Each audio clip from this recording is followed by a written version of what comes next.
Good morning, everyone.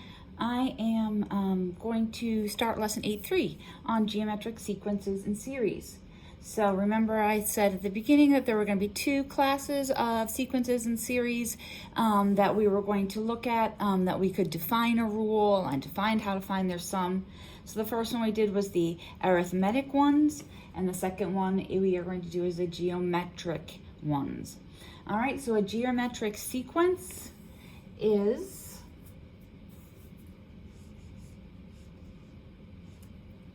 a sequence where the ratio of any term to the previous term is constant.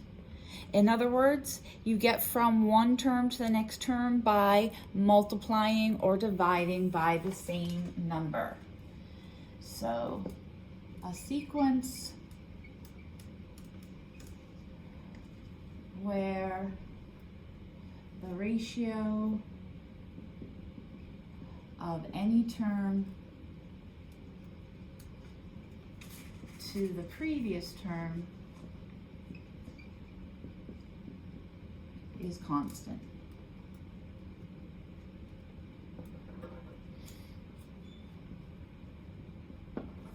So say this is an example. This is an example of a geometric sequence. So if I take the ratio of 2 to the previous term 1, 2 over 1, it equals 2. If I take the ratio of 4 to its previous term, 4 over 2, I get 2. If I take the ratio of 8 to 4, I get 2.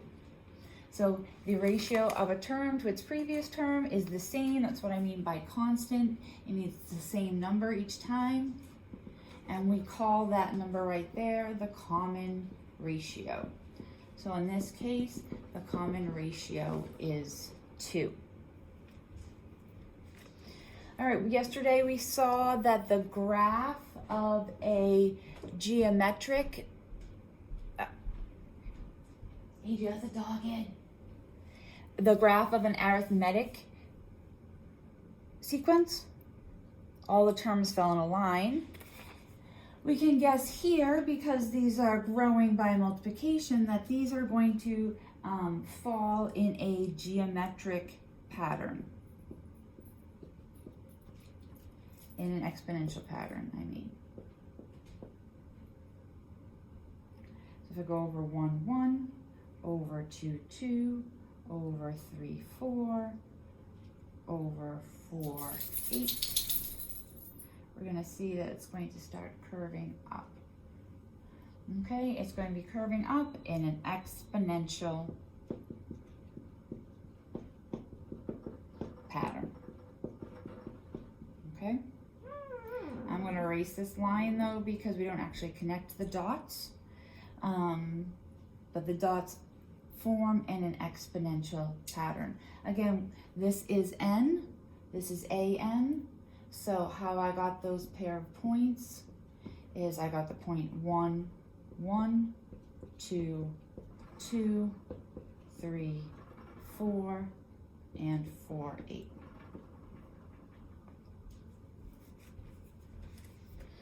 All right, the rule for a geometric sequence looks like this. An equals a1 times r to the n minus 1.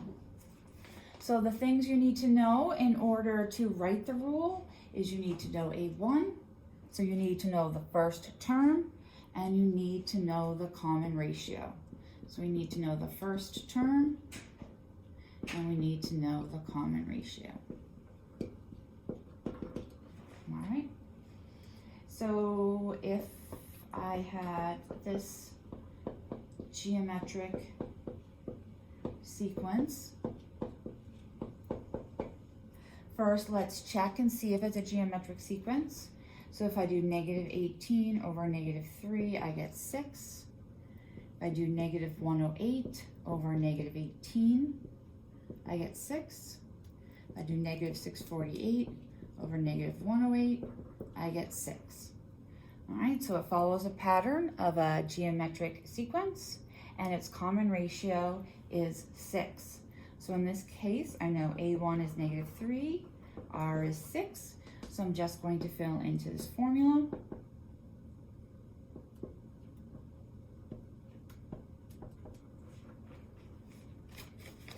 And I get my rule. Now, important.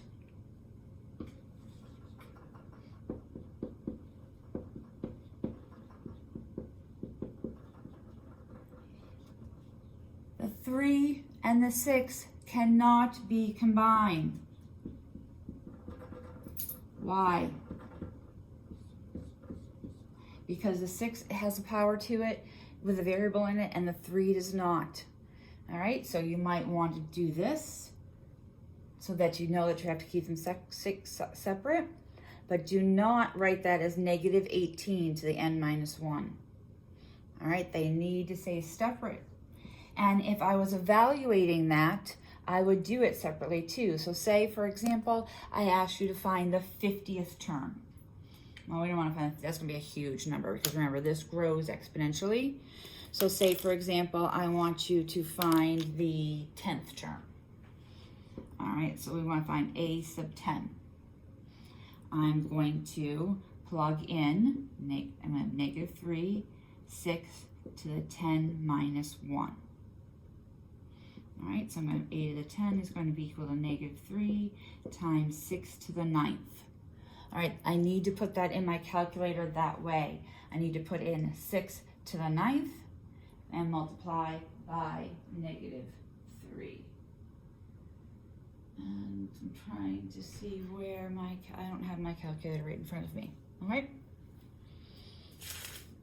All right, let's do another example.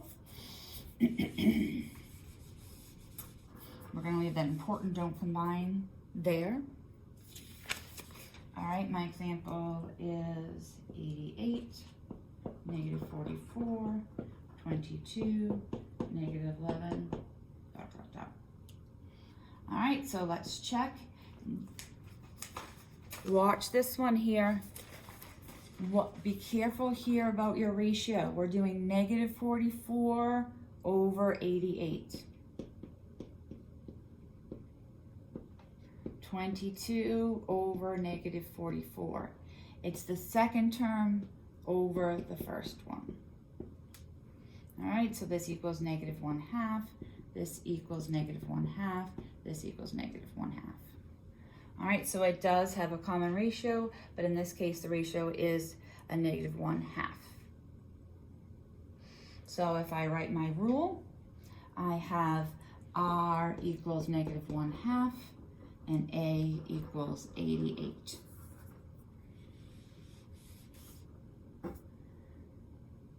So I get AN. The two things I've circled up here are the things we need to fill in. 88 times, if your R has a negative sign, it needs to go in parentheses. All right, why? Because it's -1/2 raised to the n-1, not just 1/2 raised to the n-1, then multiply it by a negative sign.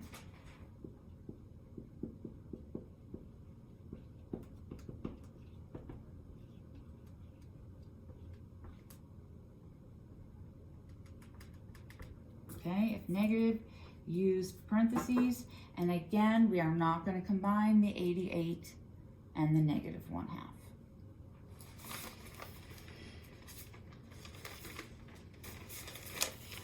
All right, the neat thing about having these rules is that I can use it to find sequences if I know different given information. So in these two examples that I just did, I gave you the whole sequence and asked you to find the rule.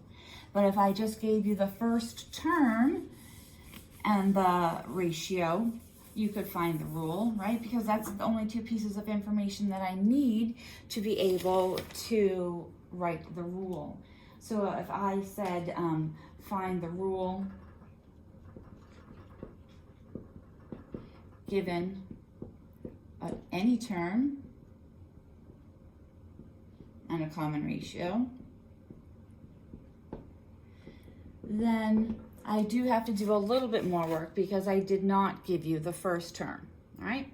So let's practice finding the rule if I give you any term and the common ratio. So for example, if I told you that a sub 4 equals 12 and the common ratio is 2. All right, in this case, I'm going to plug into my formula because I need to find A1. I have the R, I need to find A1. All right, so to do that, I'm going to plug in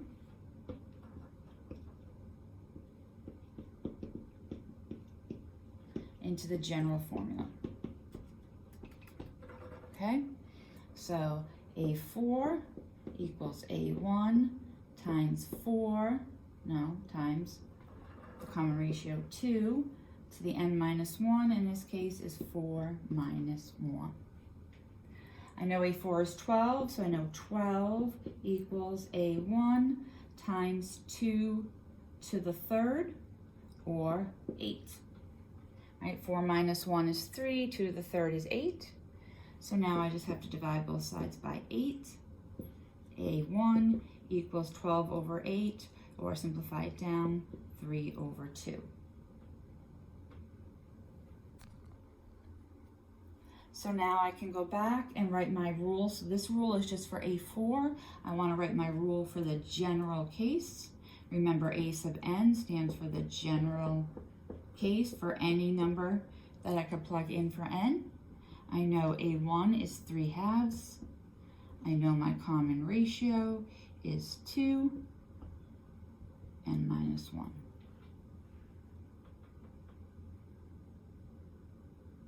Okay. All right, let's start with a different given.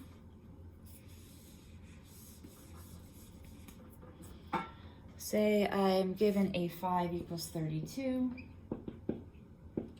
and the ratio is 2/3. All right, I'm going to plug in to my general formula here. A sub 5 equals A1 times 2/3 to the 5 minus 1. The n and the n here, right? Okay, I know A5 equals 32, so I have 32 equals A1. Say 2/3 to the 4th power would be 2 to the 4th power, which is 16. 3 to the 4th power is 81.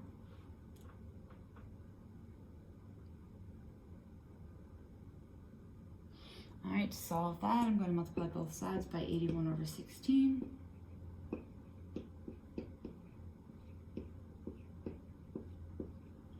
So I get A1 equals 81 times 2 over 1, which is just 162. All right, so now writing my rule for the general case. AN equals A1, which we found out was 162, times the common ratio, which we said was 2/3, raised to the n minus 1 power.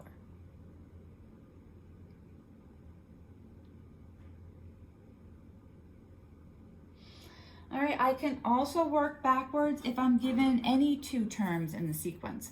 If I know it's geometric, I need to be given that it's geometric, then I can work backwards and find the common ratio in the first term. So they don't have to be two consecutive terms, they can be any two terms. So knowing that it's geometric, I need to be told that it's geometric, and then if I am given any two terms, I can find the rule. All right, so for example, if I am given A sub 2 equals 12 and A sub 5 equals negative 768. So just like yesterday when we were doing the arithmetic sequences, if I'm looking for two missing pieces of information, right, I need to find A1 and I need to find R. I need to write a system of equations that I can solve All right, so I'm going to plug in A2 and A5 to the general equation.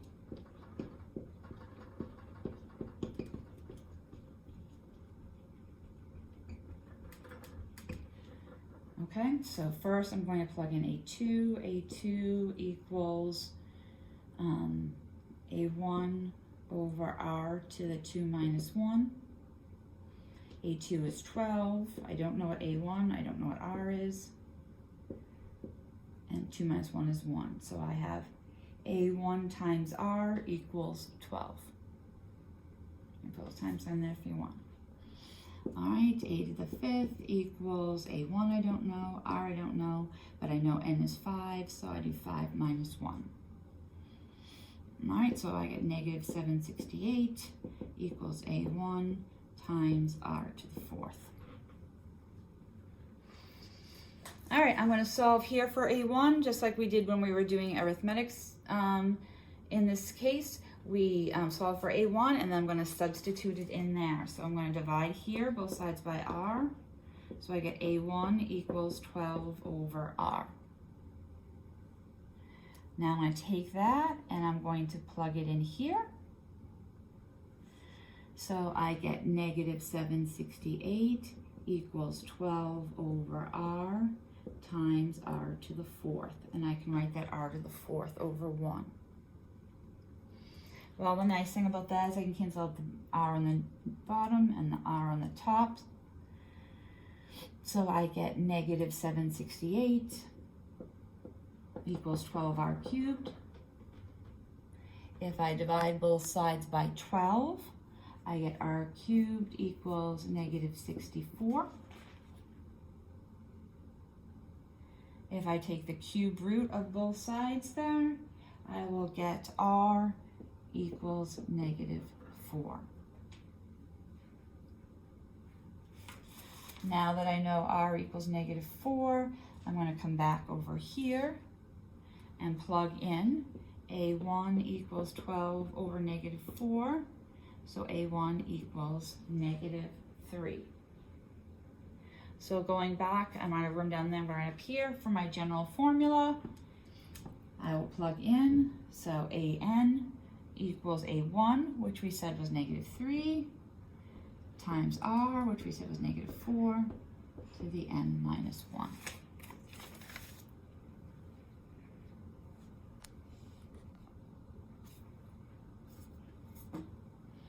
All right, we're going to have one other short video that's just going to show you how to find the sum of geometric sequences, but we're going to pause this one for now.